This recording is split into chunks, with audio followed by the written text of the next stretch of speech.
Assalamualaikum warahmatullahi wabarakatuh. Baiklah, di sini kami dari kelompok 4 akan membahas tentang pengelolaan proses dan sumber daya teknologi yang tepat pada pembelajaran pendidikan agama Islam. Yang mana poin pertama yaitu pengertian teknologi pendidikan. Teknologi pendidikan adalah suatu proses yang kompleks dan terintegrasi meliputi manusia, prosedur, ide, peralatan, dan organisasi untuk menganalisa masalah yang menyangkut semua aspek belajar manusia, serta merancang, melaksanakan, menilai, dan mengelola pemecahan masalah tersebut.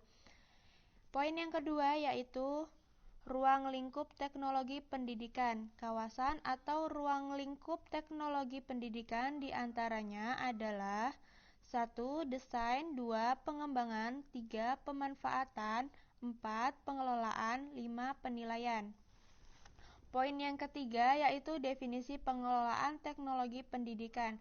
Pengelolaan atau mengelola sering dikenal dengan istilah managing atau manajemen yang memiliki arti yaitu proses perencanaan, pengorganisasian, pengarahan, dan pengawasan usaha-usaha para anggota organisasi dan penggunaan sumber daya organisasi lainnya untuk mencapai tujuan organisasi yang telah ditentukan.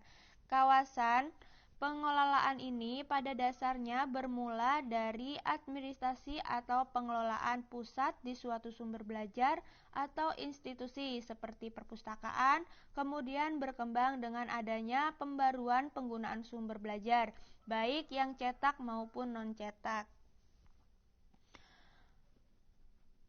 Poin yang ketiga yaitu kawasan pengelolaan teknologi pendidikan. Oleh karena itu, kawasan pengelolaan teknologi pendidikan dibagi menjadi beberapa, yaitu 1. Pengelolaan proyek. Yang dimaksud dengan pengelolaan proyek yaitu perencanaan, monitoring, dan pengendalian proyek desain dan pengembangan. Tugasnya yaitu melakukan perencanaan, penjadwalan, dan pengendalian fungsi desain pembelajaran. Yang kedua yaitu pengelolaan sumber.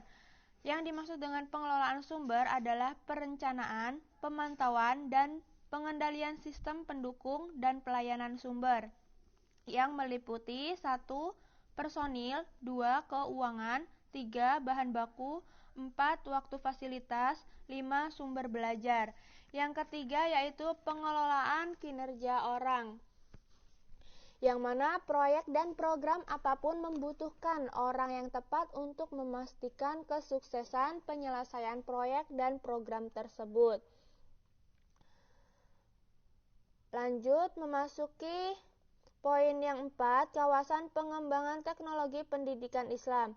Kawasan pengembangan dapat diorganisasikan dalam 4 kategori, yaitu teknologi cetak, teknologi audiovisual, teknologi berbasis komputer, dan teknologi terpadu.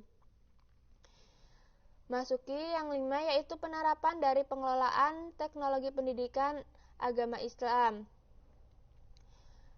Motivasi kreativitas anak didik ke arah pengembangan iptek itu sendiri, di mana nilai-nilai Islam menjadi sumber acuannya, mendidik keterampilan, memanfaatkan produk iptek bagi kesejahteraan hidup manusia pada umumnya dan umat Islam pada khususnya, menciptakan jalinan yang kuat antara ajaran agama dan iptek, dan hubungan yang akrab dengan para ilmuwan yang memegang otoritas iptek dalam bidang masing-masing, menanamkan sikap dan wawasan yang luas terhadap kehidupan masa depan umat manusia melalui kemampuan menginterpretasikan ajaran agama dari sumber-sumbernya yang murni dan kontekstual dengan masa depan kehidupan manusia.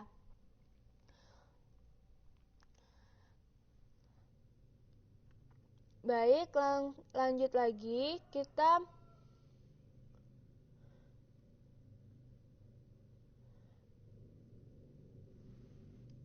pendidikan Islam memiliki suatu kekuatan yang sangat penting untuk dipertahankan atau dikembangkan.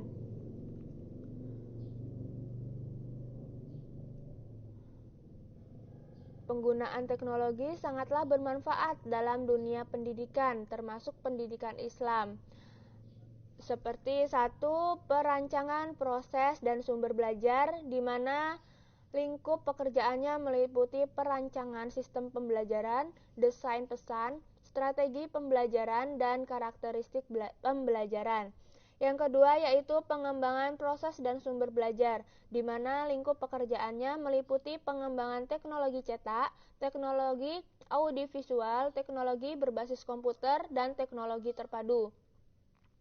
Yang ketiga yaitu pemanfaatan atau penggunaan proses dan sumber belajar, di mana lingkup pekerjaannya meliputi pemanfaatan media pembelajaran, difusi inovasi pendidikan, implementasi dan institusionalisasi, serta penerapan kebijakan dan regulasi pendidikan. Yang keempat yaitu pengelolaan proses dan sumber belajar, dengan lingkup pekerjaan meliputi pengelolaan proyek, pengelolaan sistem informasi pendidikan. Yang kelima yaitu evaluasi atau penilaian, dengan lingkup pekerjaan meliputi melakukan analisis masalah, pengukuran acuan patokan, evaluasi formatif, dan evaluasi sumatif. Beberapa komponen yang harus ada dalam pendidikan Islam, di antaranya yaitu 1. Pendidikan dalam arti mengajarkan segala sesuatu yang bermanfaat bagi kehidupan manusia, baik terhadap aktivitas jasmaniah, pikiran-pikirannya, maupun terhadap ketajaman dan kelembutan hati nuraninya. Yang kedua yaitu Islam dalam arti yang seluas-luasnya, sebagai bahan utama dan materi yang amat luas untuk diajarkan kepada semua manusia, baik secara formal sebagai anak didik maupun pandangan universal bahwa semua manusia adalah murid yang tidak berhenti untuk belajar sepanjang kehidupannya. Yang ketiga yaitu sumber ajaran Islam yang termuat dalam Al-Quran dan As-Sunnah, ajaran-ajaran ilahi yang tertulis maupun yang tidak tertulis, serta suri tauladan Nabi Muhammad SAW. Dari ketiga komponen itu, maka dalam pengelolaan teknologi yang akan digunakan dalam penerapan pendidikan agama Islam, hendaknya tidak menyimpang atau bahkan menghilangkan salah satu komponen di dalamnya. Maka pengelolaan teknologi yang meliputi pengelolaan proyek, pengelolaan sumber, pengelolaan sistem penyampaian, dan pengelolaan informasi ini dalam prosesnya wajib mengikuti aturan-aturan yang telah ditetapkan dalam pendidikan Islam. Kami akhiri, wabillahi taufik walhidayah. Wassalamualaikum warahmatullahi wabarakatuh.